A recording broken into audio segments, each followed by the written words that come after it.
Hello and welcome to Reason News. Johannesburg political drama continues as Mayor Dada Morero and Chief Whip Sithembiso Zungu have survived motions of no confidence tabled in a tense council sitting.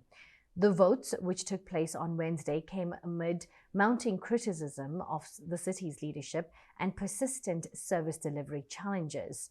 The Johannesburg City Council convened on Wednesday to debate and vote on motions of no confidence against three of its top leaders, Mayor Dada Morero, Chief Whip Sithembiso Zungu, and Speaker Mpho.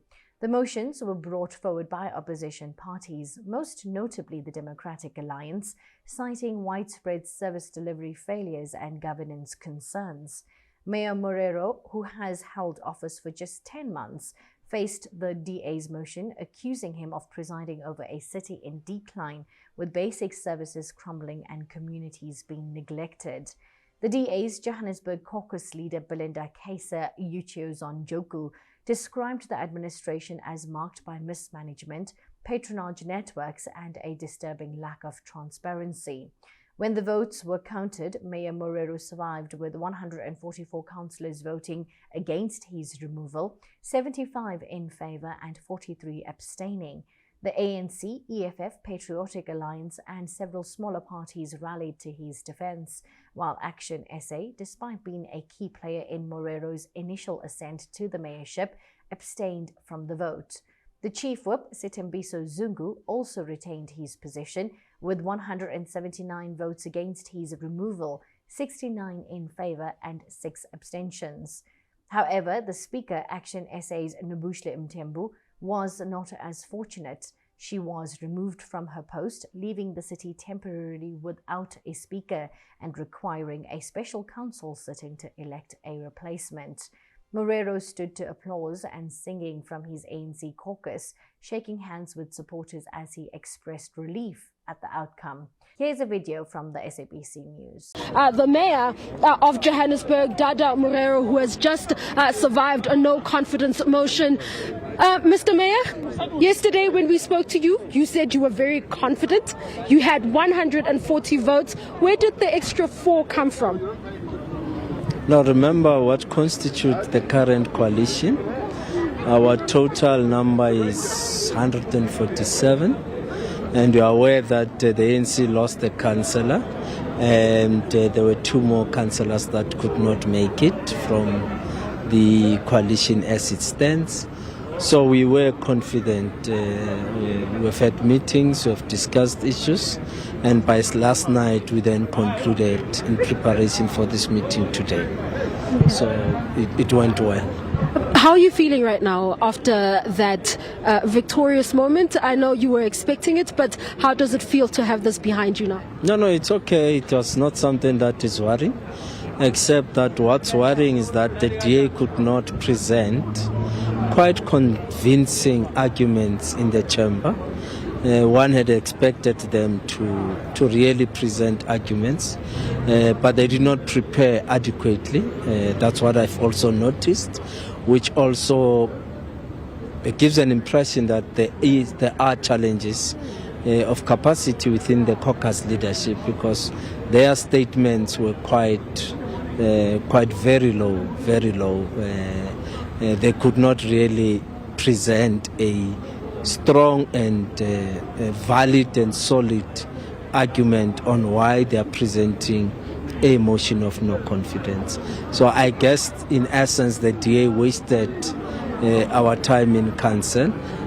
Next time they would want to do, I would suggest that they prepare adequately on their arguments, and they must bring very strong arguments into council so that society can be convinced whether they do have a case or not. But today we are clear they had no case. It was just an electioneering employ which has no standing in the work that we are doing in the council.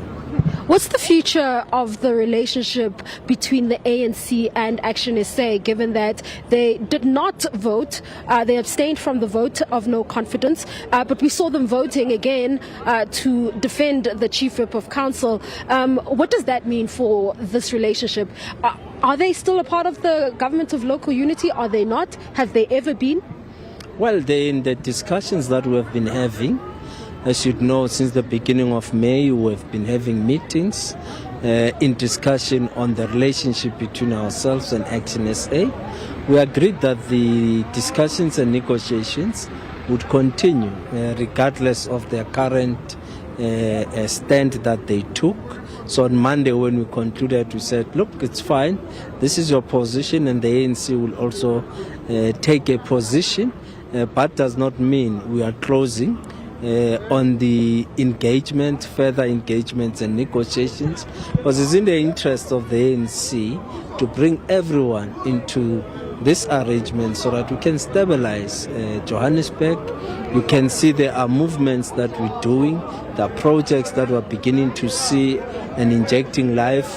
There will be successes, and we're saying let's work together. So we have not closed the door as the ANC, and we'll continue to engage with ActionSA. Before I let you go, the bomb room, which was announced during the State of the City address, has come out quite prominently. One of your own coalition partners, the PA, expressing unhappiness, saying that it is somewhat acting as a rogue unit and working alongside the presidential committee. Unhappiness there, but mixed bag of reaction. The IFP saying that it is assisting in terms of fast-tracking service delivery. ActionSA as well as the Democratic Alliance saying that it is not, there are no legal frameworks that it relies on. The establishment of this bomb squad does not rely on any legislation. What are your thoughts in all of this? In terms of the coalition partners, yes, there could be one probably who's still not happy with the establishment of the team, and will engage, especially the Patriotic Alliance. And I have therefore asked to meet with the leader of caucus and an MMC, Kenny Kunene, which meeting shall happen tomorrow so that I can understand better what his concerns are. Two, generally there's happiness also within the administration. Some have welcomed the intervention because it is assisting where there are limitations, and that was the whole idea. Where there are limitations, the constraints, this team was meant to help them. So we can see that we're unlocking. Of course, there could be some communication breakdown there and there, which we're fixing. This team has just started now. It will generally have some challenges as it's starting to crawl, but we'll address the discomforts of other members so that we can get the work done. There's no time to be arguing, it's time to deliver, and that's what we're going to do. Thank you so much. The legislation matter has been addressed sufficiently, and I've also responded to the MEC yesterday to address the issues of legislation. ActionSA's abstention was a pivotal factor. The party, which holds 44 of the 270 council seats and was instrumental in Morero's rise last August, declared it would not defend what it called an indefensible track record. ActionSA National Chairperson Michael Beaumont cited ongoing power outages, water shortages, broken infrastructure and uncollected waste as evidence of the administration's failure. Service delivery in Johannesburg has collapsed. Johannesburg residents aspire to more than that kind of leadership, and ActionSA aspires to more than that kind of leadership. Despite their criticism, ActionSA chose not to vote with the opposition, a move that allowed the ANC-led government of local unity to retain control. DA councillor Alex Christians added, quote, "Keeping Morero in power is a clear sign the coalition priorities positions over residents' needs.